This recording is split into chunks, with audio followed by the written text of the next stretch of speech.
এখন পশ্চিমবঙ্গের মধ্যেই জগন্নাথ মন্দির অর্থাৎ জগন্নাথ ধাম।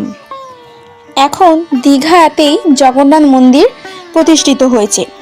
দীঘা জগন্নাথ ধাম হলো জগন্নাথকে উৎসর্গ করা একটি গুরুত্বপূর্ণ হিন্দু মন্দির। এই মন্দিরে পূজিত দেবতা হলেন জগন্নাথ, যা বিষ্ণুর একটি রূপ। হিন্দু ধর্মের সর্বোচ্চ দেবত্বের তৃতীয়ের একটি। মন্দিরটি ভারতীয় রাজ্য পশ্চিমবঙ্গের সমুদ্র সৈকত শহর দীঘায় অবস্থিত। সকলকে জানাই নমস্কার। এই মন্দির নির্মাণ কাজ কবে শুরু হয়েছে এবং কবে শেষ হয়েছে সবই জানাবো এই ভিডিওটার মাধ্যমে, এবং এই মন্দিরের প্রাণ প্রতিষ্ঠা ও উদ্বোধন কবে হয় সবই জানাবো এই ভিডিওটাতে। এই মন্দির নির্মাণের ঘোষণা 2018 সালে করা হয়েছিল এবং নির্মাণ কাজ 2022-এ শুরু হয়েছিল।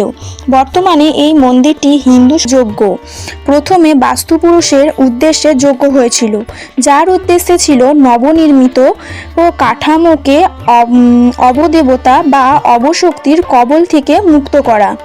29 এপ্রিলে শুরু হয় মহাযজ্ঞ। যজ্ঞের প্রধান যজ্ঞবান ছিলেন মুখ্যমন্ত্রী মমতা বন্দ্যোপাধ্যায়।